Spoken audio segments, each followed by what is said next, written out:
Celebrations now, come on. Why am I so happy? Why could I be so happy? Well, I'll tell you why. It's because my book, The Gallipoli Evacuation, is now available to buy. Hooray! Forget all that and pre-ordering, forget all that. You can actually buy it. You can buy it all over the world through the wonders of the internet. You can pay in a wide range of currencies, and all you have to do is go to our website, which is livinghistoryytv.com. livinghistoryytv.com. You know it makes sense. Buy today. A Living History production. I'm Peter Hart, and for the last 40 years I've interviewed thousands of veterans about their experience of war. Join me on a journey through the pages of history. Welcome to Peter Hart's Military History. Hello and welcome to our exciting, this is so exciting, this podcast. What's it about, Gary? Tell me what it's about. Why am I beside myself with excitement? Because I'm in the room, Pete. That is one reason, obviously, Gary. I and your multitude, your legion of fans.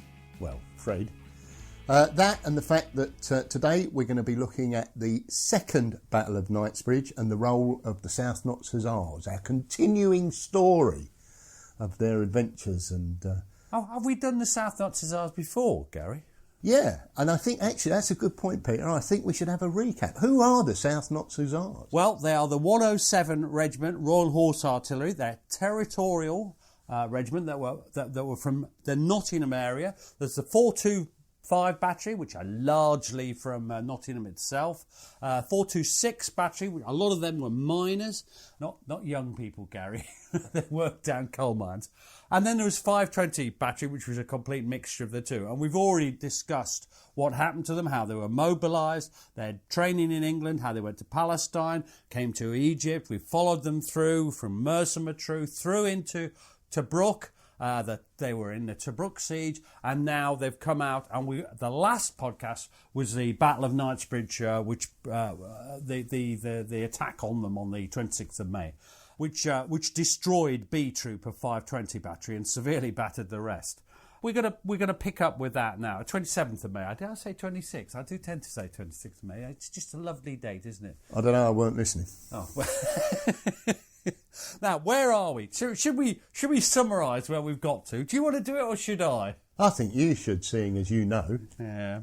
Well, where we are is Rommel's plan has been stymied a bit in several respects. Bir Hakeim, which is at the north of the Allied line, had still not fallen. The Free French were holding out there. The sweep round them to the north had made good initial progress, but had been stemmed by a pretty determined resistance from the 1st Armoured Division. And Rommel had, by this time, at the end of May, lost something like a third of his tanks. The Panzers they found that they were surprised by the hitting power of the Grant 75mm guns, which is a big step up for British tanks. And the stupid Crusaders with their 2-pounder guns, they got used to desert warfare and they were firing a lot hull down, hidden out of sight with just the gun poking over behind a sand dune or something. And that sort of partially compensated for their inadequate guns. And to make matters worse, that Rommel's plans had included an assault to drive a direct supply line straight through through the sort of Allied lines. So while they hooked right, they also launched a punch through to create a supply line. This was to go past the Sidi Mufta box. And that hadn't succeeded either. So what Rommel does was he orders his panzers to fall back into the Cauldron area, which is between the Knightsbridge box and the Sidi Mufta box. And he would he'd face east and use the British minefield to defend his rear, so to speak. Any comments so far? No, I think it's just vitally important to defend your rear. Very much so. Now, Rommel's tanks are beginning to suffer by this time. They're short of petrol, they're short of ammunition, they're short of food and water. They couldn't carry on like this, and in desperation, Rommel urged them to turn turn and to push to the west. This is to try and smash a supply route past the 150th Brigade box, attacking them from both sides at once. And his gamble works because the 150 box falls. It's crushed. Overwhelming forces, mass Stuka attacks. And the box finally is overrun on the afternoon of the 1st of June. So this frees up this much-needed direct supply route. And suddenly the situation's changed, Gary. It really has, my little Gazamuffin, as somebody calls you. Can I just check? You mentioned they were subject to Stuka attacks. What was the Desert Air Force doing at this time? I don't know. I'm really glad I asked. Not being there in sufficient numbers. You just exposed one of my many gaps in my knowledge. But I'll tell you what, we'll take from this. We're not experts on this subject, are we? This is just something that we're talking about. I did tell you yesterday I was going to ask that. Oh, well. I didn't do it. So not only are we not experts, we're ill prepared. So everything's changed. Now, Rommel's armoured divisions are now fully resupplied and they're in a central position and they've got the chance to thrust right in the heart of the 8th Army defensive lines. Now, this is not appreciated by the British High Command. Auchinleck, he's frightened of losing the initiative. He wants to either attack directly by the 13th Corps or a wide sweeping counterattack around Rommel's southern flank. You may be a left hook to go with Rommel's right hook. They're always doing this, circling round to the south. But both of these plans are pie in the sky, to be honest. In the end, they go along with General Ritchie's plan, which is to launch a direct assault onto the German forces in the Cauldron. This would take place on the 5th of June, but it's also a horrendous risk, and they haven't appreciated that the Cauldron is now Rommel's strongest point. The problem is that High Command will not accept local reports of the strength of the German forces in the Cauldron. And here's a quote that sort of proves it, but because it's oral history, that doesn't prove anything. Gives an indication. And this is Ted Whittaker, Lance Sergeant Ted Whittaker, who was on OP duty. And he's trying to tell the intelligence officers at headquarters what was really happening. Did it go well for him, Gary? We could see the big minefield and we were shooting at vehicles which were coming through from west to east. Instantly, we reported this because the only known path at that time was further towards Bir Hakim, where it was fairly narrow. We reported this. Back came someone from brigade on our frequency who said, "Regards your sit rep, suggest you mean east to west, enemy retreating." We were incensed at this, and Birkin got on the mic himself and said, "Troop movements west to east, through minefield." Blow me, they came back again and said, "Other reports definitely indicate east to west, enemy retreating." This was one of the fatal mistakes. They'd opened a huge gap through the minefield and were pouring supplies through. Now, as a result of this inability to realise what was going on, the plans were made for Operation Aberdeen. It's going to be carried out on the night of the 4th, 5th of June. After a big artillery barrage, of which South Notts Hussars would be part, the 10th Infantry Brigade, who were part of the 5th Indian Division, and the 22nd Armoured Brigade, which is the parent body of the South Notts Hussars, were to thrust westwards directly into the Cauldron, breaking through the minefields and anti-tank gun defences to take Aslag Ridge, and then push on to the Sidi Mufta Depression, known as Cauldron. That's what the Cauldron was called at the time. Ready for the 32nd Army Brigade, they would attack from the north, looking to capture the Sidra Ridge that also overlooked the Cauldron. And finally, the 7th Armoured Division with the 9th Indian Brigade were to destroy whatever forces remained, because they completely underestimated what forces would be there. So that's what's going to happen. On the 5th of June 1942, the 107th RHA, they're attached, as we said, to the 10th Indian Brigade. They're taking part in this planned heavy barrage, which would start at 03:30 in the morning. Rayalis, he's only 22 years old at this time. He's a sergeant by now at 22. That's a substantially quicker promotion than you ever got. And he's a bit of a man old before his time, isn't he? Tell us what he's feeling, Gary. I was tired, physically tired. Tired of battles, fighting, deserts and killing. Sick of the whole thing. I was only 22, but as far as warfare went, I was an old man.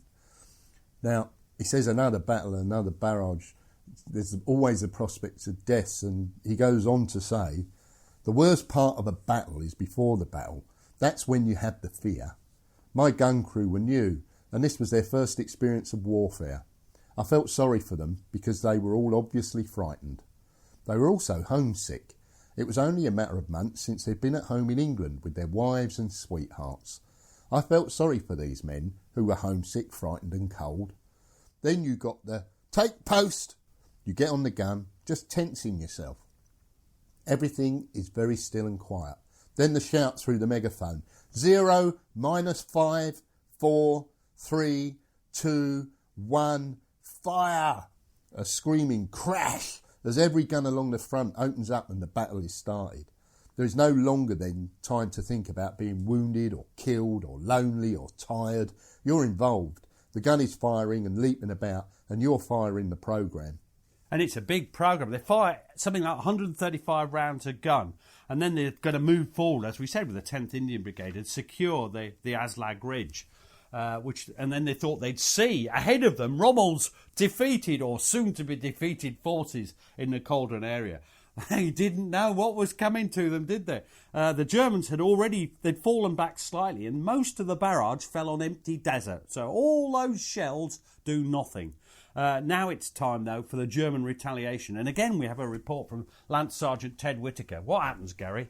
In the distance, there was this big arc of little tongues of fire.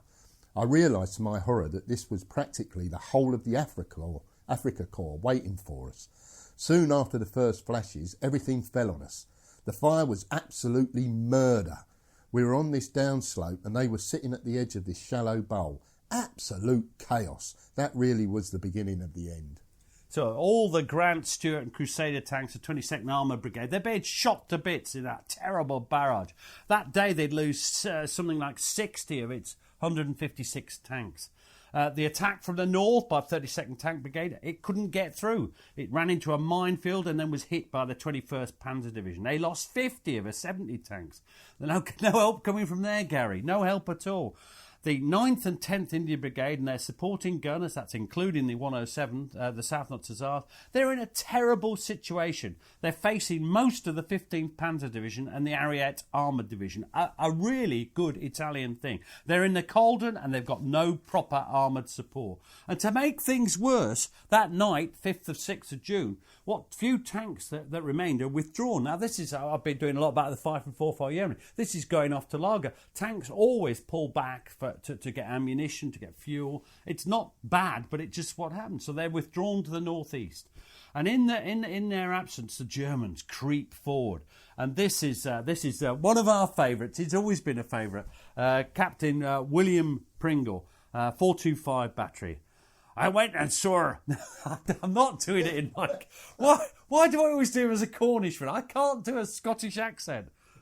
I went and saw Peter Birkin and played hell and said, if we don't get out of here tonight, we've had it. He agreed with me. And we both went to see the Colonel. That's Colonel Seeley. He said we'd put it to the divisional command. I said, we've got to have more ammunition and a lot of it. He said, don't worry, Bill. Don't worry. There's plenty of ammunition on the way. I said, well, I hope he gets here before daylight. He's quite a bad-tempered bloke, Pringle. He said, why? And I said, the German tanks are round behind and they'll shoot it up. How do you know? I can hear them. You can't move tanks around without making horrible squawking of tracks and God knows what. I was annoyed, probably wrongly, with his lack of ability to convince higher command that they'd got it wrong. There are different ways of putting things, but I'm afraid I should have sworn at him, at them. It's one of the ways to make people listen to you. Now, this is something I very much agree with, and I believe you share these views, Gary. No, I'm often shocked by your language. Gasp. The second in command of the South Notts Hussars is Major Bob Daniel, and he argues with the 22nd Armoured Brigade commander, Brigadier William Carr. He puts the case for a retirement from a suicidal position. It's his belief they should pull back towards Knightsbridge escarpment, masked by a mass of smoke shells, and hoping to dissuade the tanks from following them. He was met with short shrift, and the way Bill Carr speaks to him really does affect the battle to come, because it affects Daniel's mood. I can't help but do Daniel. I met Daniel. I'm going to have to do him as Bloodknock, so here we go. He said, Bob, here to stand and fight in the position where you are now. You're not to move. Do you understand me? You're not to move at all. I told him if I obeyed, I would lose every single man I had. He replied, you are a horse artillery officer. You have been properly brought up, and you know that in battle you will obey orders or take the consequences. Now, to be fair, his suggestion isn't the wrong one to pull back. You know, he's recognised the difficulty that they're in. And this is the point about Daniel. Daniel is correct. It's what happens later that makes him unpopular in his regiment. Well, it's not his regiment. He's been parachuted in. But he's entirely right in what he says there. Now, not many of the South Hussars are slept. Do you think you'd sleep well in the desert with nothing round you and you can hear squeaking and clanking of tyres? Think you'd sleep well, Gary? I'd be all right if Chris Carlin was there. Well, Chris Carlin has always tucked you in bed. Yes, yeah. Anyway, there they are in a sort. Where are they? Well, the D Troop, that's the last bit of 520 battery. They're on the left, 425 battery in the middle, and both of them are facing south, if you can picture it. And then to their right is 426 battery, and that's facing it's facing west. Oh, I'm so good at north and south. They're in a saucer-like depression, and there's a raised rim all the way round them. That doesn't sound good. No. And all the way round them, there's a rim. So they can't see what's going on. And this allows, what do you think that allows the Germans to do, Gary? Well, I would imagine that they can come as close as they like. Until they get across that rim, they're not visible. That's it. And it's just, it's hopeless. Also there, and I want to mention them, but we're not going to mention them seriously because that's not what this is about. This is about the South Hussars. But let's have a roll call of the other units who were, massacred in here. 4th, 10th Baluch Regiment, 2nd, 4th Gurkha Rifles, the 3rd, 9th Jat Regiment, the 4th, 28th and 157th Field Royal Artillery, and that's the Divisional Artillery of 5th Indian Division. But we're going to concentrate, as ever, on the South Hussars. But let's not forget, they're not the only ones suffering here.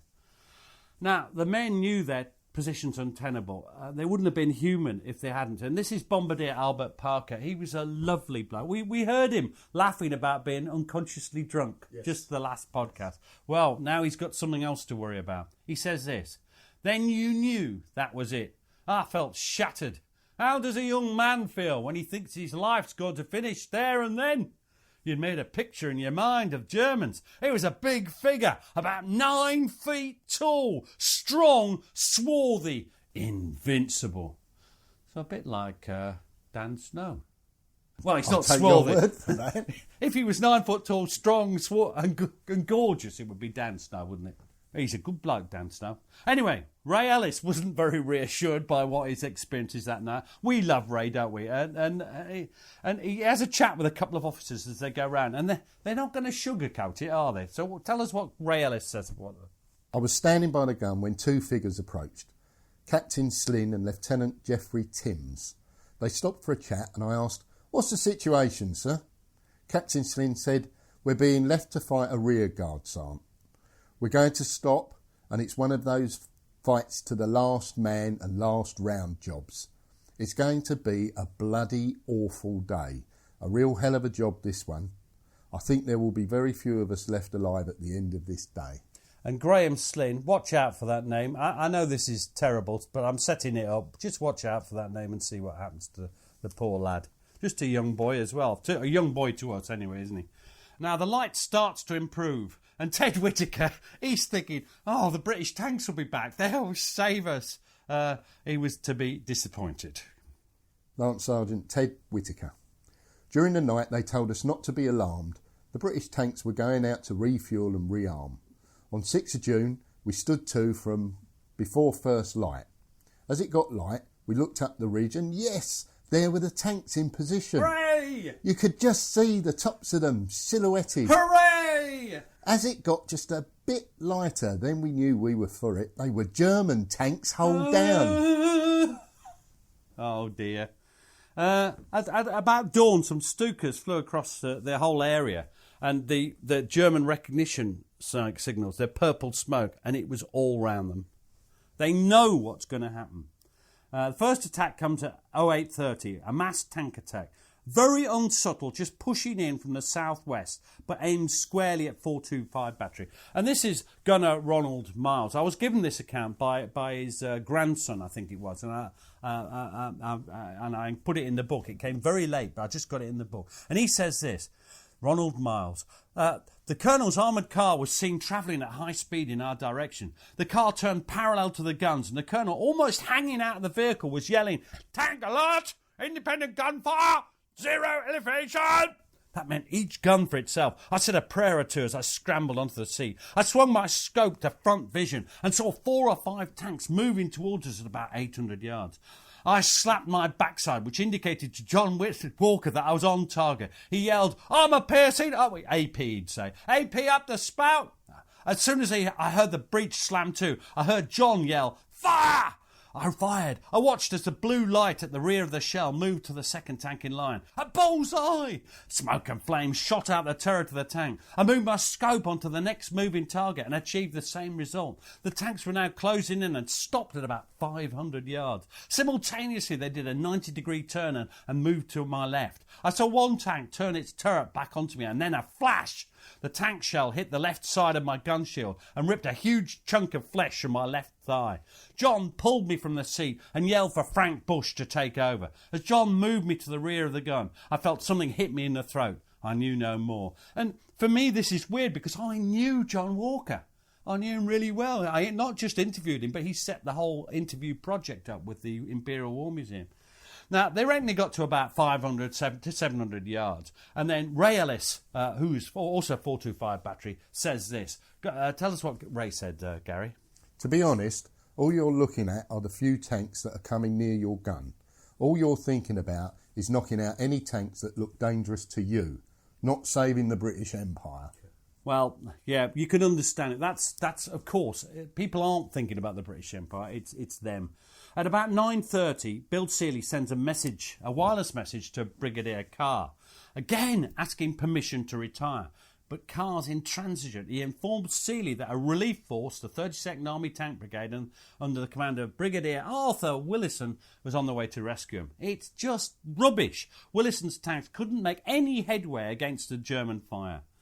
Now, the Germans have been rebuffed in that first sort of straight-on attack. So what do the Germans do? Well, they adapt their tactics. They move up behind the ridge. They move their infantry. They move up their artillery. And they start to fire airburst shells all over the South Notts Hussars position. And artillery positions that are not properly dug in, they're vulnerable to airbursts. Airburst is like shrapnel shells. It bursts in the air and scatters things in front of it. Now, let's talk about the medical facilities. They're totally inadequate. The newly arrived Dr. McLachlan, this is a different doctor from the ones we talked about earlier in the thing, and his orderly was still, though, the orderly's still good old Harry Dame. And they set up a regimental aid post in a slight depression around their 3-ton covered lorry. And how many stretchers do you think they had for the 3 batteries? Ooh, 20, 30? 4. Wow. The ground was soon covered with wounded. There's just nowhere near. And there was one particularly horrible case. And this, sometimes we want to have a laugh, we want to enjoy these podcasts. But sometimes it's just too horrible. And this is Harry Day. Medical orderly Harry Day. One of the wounded had a compound fracture of the humerus. The doctor was replacing the splint, and I was supporting the humerus with the man's head resting on my thigh as I was kneeling on the floor of the truck. An 88mm armour-piercing shell came straight through the truck and hit him under the throat, taking the man's head completely off. His remains were spattered on the canvas of the truck. I rolled over with the near miss, and my shorts were covered with his blood. At first I thought I'd been wounded myself, thought my cricketing and sporting activities had finished. Putting my hands down my shorts, I found I was still in one piece. Now, normally we'd make a joke of that, wouldn't we? But this isn't laughing matter, is it? That poor sod who had his head ripped off. And poor old Harry, what that must have done to Harry Day to have it. I mean, I can't imagine it. these airbursts, the wounded pour in through the day. The airbursts are what's doing the damage. And one explodes near the Frank Knowles, Lance Bombardier Frank Knowles 425 battery. And he says this, and remember that name, Graham Slynn, we're watching for? Well, this is what happens to him. And Lieutenant Timms as well, the other one that Rayalis was talking to. Looking out of the rear of my truck, I saw a shell airburst fell Captain Slynn and Lieutenant Timms. They had severe head wounds. That was within 12 foot of the rear of my vehicle, and I got out to see if I could do anything. But Peter Birkin told me to get back in and leave it to the medical officer and his elderly. Now, Harry Day is called to the scene by a runner, but it's really dangerous, and they managed to get to them. And this is what medical orderly, what Harry Day says. It's awful. Again, it's another horrible quote. Captain Slynn and Lieutenant Timms were both taken by stretcher back to the regimental aid post. Their wounds were, I can't elaborate, they were beyond talking about. They were beyond the possibility of medical treatment. The actual decision about giving these men a lethal dose of morphine by hypodermic syringe rested entirely with the doctor, who was completely justified. They would never have been normal human beings again. I saw that it was a relief for them. Because it was actually Harry Day who had to do it. And Graham Slynn and Geoffrey Timms, I feel so sorry for those young lads. It's good to remember them to this day. By this time, how many stretchers did we say there were? 4.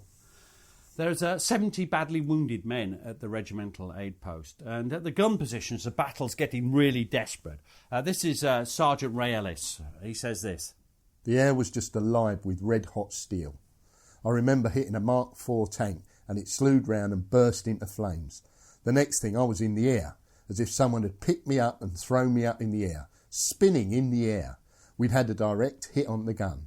I dropped onto the ground. I lay there a second or two dazed, and then, before I picked myself up, I went up spinning in the air again and dropped again. This time I think I was unconscious for a short time. Now, they think this was an 88 millimetre gun, had dropped a couple of shells near the gun pit. And poor old Ellis, he's completely dazed and he's scrambled senses. And when he wakes up, or comes round is a better expression, it's just horrible. It's just horrible what he sees. My gun was upside down and the crew were draped on the floor all around. I thought I must be wounded, but I couldn't feel anything. My shirt and body were all black, my clothes were all blood-stained, and I was in a hell of a state. I realised that I was the only one to have survived. The whole crew had been killed. My next thought was for self-preservation, a very strong instinct. Get your head down, Ray. And there's two interesting things there, I think.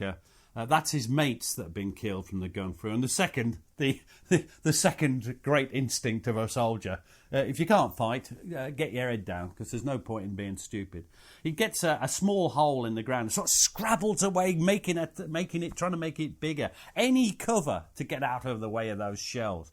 Then he sees a shell burst at the number 1 gun section, which is close by, the neighbouring gun. And again, he doesn't want to. But his duty calls. Go on, what was he saying? With a great deal of reluctance, I got out of my hole and went over to number 1 gun. The gun was in a parlous state. The shield was all riddled. At least one of the tyres was flat, but it was workable. Other people must have noticed, because from somewhere men started to appear. They were signallers or specialists or drivers, but they helped to man the gun. These men were not gunners, but you could tell them what to do. Now, they're still under heavy fire. The German tanks have started to attack again. They're getting closer. And it's like one of those awful deaths all around. But Ellis seems to have had a bit of a charmed life. He does seem to have been incredibly lucky. Sergeant Ray Ellis goes on to say, as one man was mown down, then somebody else appeared. I remember a man from the Royal Corps of Signals coming onto the gun position in the late afternoon. This man caught a burst of machine gun fire right in the bottom part of his body. He jumped in the air, an instinctive muscle movement, then fell to the ground. I looked at this lad and he was frightened. His eyes were terrified. I crouched down to try to console him, with all the noise going on around. You're all right, lad. You're all right. Don't worry, you're not badly wounded. We'll soon have you away. I reckon you've got a blighty. Trying to ease his fear. While I was talking, I noticed the sand was settling on his eyes. He was dead. He died in my arms. I remember Ellis telling me that story, and he was very upset. He wasn't crying, that's not the sort of man Rayalis was, but he was clearly emotional. By 1800, the situation's gone beyond desperate. Rayalis' gun's in a terrible state. It's been hit, but it's still working, but they're starting now to run out of ammunition. Remember, Pringle had been worried about ammunition, but he still fights on. On he goes. So this is Rayalis again. I was left with just one man on the gun. Everyone else had been killed. He was a complete stranger. I don't know who he was or where he'd come from. I'd just fired a shell when I heard a machine gun which sounded as if it was a few inches behind me. It sounded so close. This man was just splattered against the inside of the gun shield. I looked behind and I could see the tank within 20 to 30 yards behind me, with the machine gun still smoking.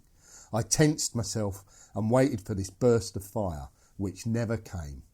I shall never know whether the gunner had compassion, ran out of ammunition, or saw something that distracted him. I like to think he had compassion. It's an amazing quote. Imagine bracing yourself. You know what's coming. Now, Colonel Bill Seeley, he's been going around. Everybody's got a lot of time for Colonel Bill Seeley. William Seeley to us, I suppose. But he's been going around in his Honey. That's that sort of an armoured car with a turret off. Checking with his troop and battery commanders, visiting the men in the gun pits. And he nearly made it to the end of the battle, but a shell hit his Honey and killed him, and he was killed. Well, sorry, he was killed. And it's terrible. There's a whole story which is in my book, At Close Range, which I don't actually like advertised in a podcast like this. So I'm sorry I mentioned that now. Now, in the closing stages, the gun's almost completely surrounded.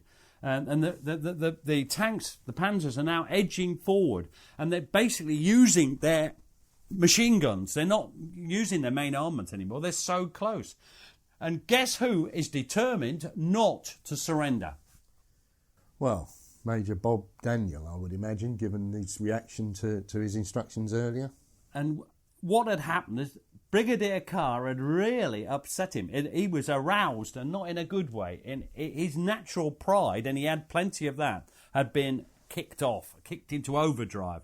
And this is what Robert Daniels said to me. We were told to stand and fight to the last man and the last round, and that's what we did. I was directly given the order, and I had no idea of surrender at all. My natural inclination had been to move the whole bloody lot half a day earlier and get them out of trouble. I never would order anybody to surrender, and no horse artillery gunner officer has ever surrendered. But the trouble is what he did. So I don't think he's done anything wrong so far, and you don't either, do you? No, not at this stage. What he does next, though, is, and this is why he was loathed by the survivors of this battle. At first, when you listen to what he says, and I'll tell you what he says now, it seems almost reasonable. Daniel says this, Robert Daniel. I knew that the guns behind me had no ammunition. I knew that Barber's ammunition had got... Barber's battery had got ammunition. He made a mistake there. I've just repeated the mistake he made. If I could get guns to it, if I could get the 4 guns together, I could face 4 ways. I could therefore stop any tank from running over them. You must remember, I'd seen a German tank run right over a British gun. I found these 2 guns and shouted at them to follow me. I was in my 800-weight truck, and I started to drive off towards Barber's position. I never saw them again.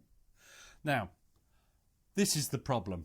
He's running up, shouting people to form square, which is what he's basically doing with these 4 guns. And this is Ted Whittaker, and this next account is harrowing, and you're very brave to read it. There was ammunition exploding, gun limbers and ammunition trucks blowing up. Flames, smoke, horrible stink of gunpowder. I went up to E Troop. I thought, if this was it, I might as well be with my mates.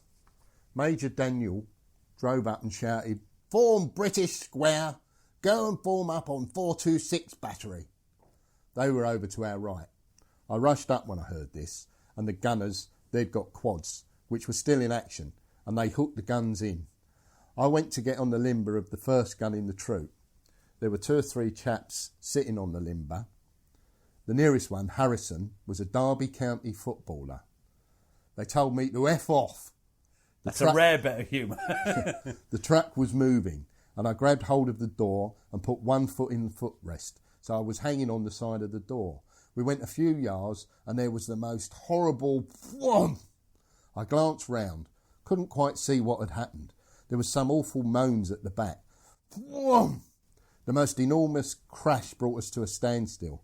As I jumped off, I looked back, and it was a terrible sight. The first shell had hit these blokes. This poor Harrison was practically in half. I dropped off the door and threw myself flat. The driver, Stevenson, he got half out the door, and the next armour-piercing shell came straight through the driving cab, and there was poor Stevenson left hanging over the door. I was absolutely horrified at what had happened to these people I'd been talking to only a few moments before. I felt I could have sat down and cried. That was, we looked up these people, and I tried to include where they're buried and things.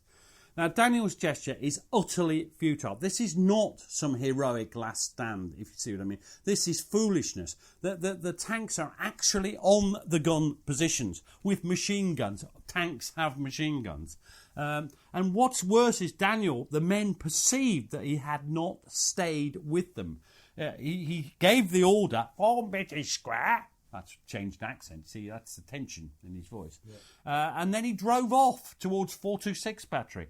Now, Bill Pringle is a much more pragmatic officer. And he said, right, we're being overrun. I'll spike the guns so the enemy can't use them. And this is what he said. The tanks were nearly on top of me. They were so close behind me. There was no more left to fire. We left the last 2 rounds to blow the guns up. You put one down the end and one up the other and pulled the trigger. And so with the Germans, they're actually on the gun positions, moving around. For those left alive, surrender is the only realistic proposition. Now, Rayalis, I think, is in a state of shock. Would you agree? Well, if he isn't, there's something strange about him. The guns have now fallen silent, and Rayalis says this. I was very, very thirsty, and I walked over to Peter Birkin's armoured vehicle. In it were the bodies of the driver and Jim Hardy. He'd been cut in 2. But his water bottle was sort of hanging there. I got my knife, cut his webbing, took the water bottle and drank this lukewarm water from old Jim's bottle. I looked down at his lifeless face and I just burst into tears. Reaction, I suppose, seeing an old pal from the day I joined the regiment. Now, that Jim Hardy, see, it's just a name, but actually Jim Hardy was the bloke who'd been all those funny quotes that we had during the conditions at Tobruk, all those funny quotes about the various jokes and games that we're playing, and now there he is, just cut in 2. He still had a drink from his water bottle because he's a practical soldier. Right, Fred Longford, he remembered that it all goes quiet and it's been tremendously noisy and then it's quiet. He says this, Fred Langford, he was the headquarters 425 Battery, he said, when things became completely silent, you could hardly hear yourself speak because of the silence. The Jerrys came out and told us to gather together in a little group. The standard remark was, hard luck, England, for you, the war is over. Hello, apparently is their reference point. In a guttural tone, of course. The thing that hurt my ego was they wanted the acorn cap badge. I took my cap badge off. That's how I lost my cap badge. One chap was shot just like that because he virtually told the Germans demanding it to get stuffed. I'm afraid I'm no hero to that act. There was an officer called Chadbird who was shot defiant, and then another one. You can't argue with if you're being taken prisoner. If you arse about and argue, they just shoot you. Now, whatever you think of Major Robert Daniel, and he really was a man of his word, and he was not going to surrender. And what happens is amazing. His driver tells him to get lost, and he gets in his little truck and he just drives off. He manages to evade the tanks and just drives off into the desert, and he has many adventures. Now, I have to say, I've analysed what Daniel says, and a lot of the time he is not telling the truth about things. But the fact remains, he does make it through, and he gets back to the base area. He does make it. And will he feature in the future in any of the podcasts? Oh no, he was only with them for a year basically, and he was never invited to the regimental reunions. They did loathe him. I found him an interesting man. And he clearly survived the war. He survived, yeah. Oh yes, he survived the war. But the South Knots never forgave him, and he did imply in verbal reports. He made some people I interviewed that they hadn't fought hard and they'd been overrun. And they don't like him. But then I want to just make a point that men at war can have real... because it's so stressful that things can really get out of hand. The strength of feeling is magnified by the situation that they're in. That's it. Thank you, Gary. You're so explainery. Eloquent. Eloquent, yeah. Now... Rayalis was one of those to surrender, and this is the final bit, really. What happens to Ray? A German Mark IV tank rolled up, and there was a German with his head poking out the top. He just beckoned me up onto the tank. I jumped up, and I could see he was a sergeant. We looked at one another. We'd been fighting each other all day, and we both shrugged our shoulders and looked up to heaven. What a bloody silly thing it was. It was a matter of two enemies who had no enmity. Now, I'm always slightly dubious about perfect stories, but Rayalis seems to normally be on that, and I find that a great story. And it does make a lovely point that I think has a real validity. Now, for them, it's, as the German said, "For your the war is over." Well, it really was over for most of them. The regimental history estimates that during the 10 days of the Battle of Knightsbridge, because that's from the 27th of May through to the 6th of June, the 76 South Knots Hussars were killed. 16 more died from their wounds or when they were POWs. And many of the rest of the 500 men of the South Knots Hussars were now prisoners. Most of them. The ones who weren't were either in the B echelons or back. One of my favourites was, you've done him off now, Albert Swinton. And he'd been sent to get the beer supply from Cairo. So he rolled up back and with a beer truck to the B echelon, and every man was given a couple of bottles of beer. That's just to bring a smile to these closing phases of what has been a grim, very grim episode. But for all intents and purposes, 107 Regiment Royal Horse Artillery, the South Knots Hussars, had ceased to exist. And I think this has been it's a short episode, but I think it's been a very powerful episode of men at war when things go wrong. I don't know how you feel, Gary. I think it's a very moving episode today, Pete. I think you've done the South Knots Hussars justice today.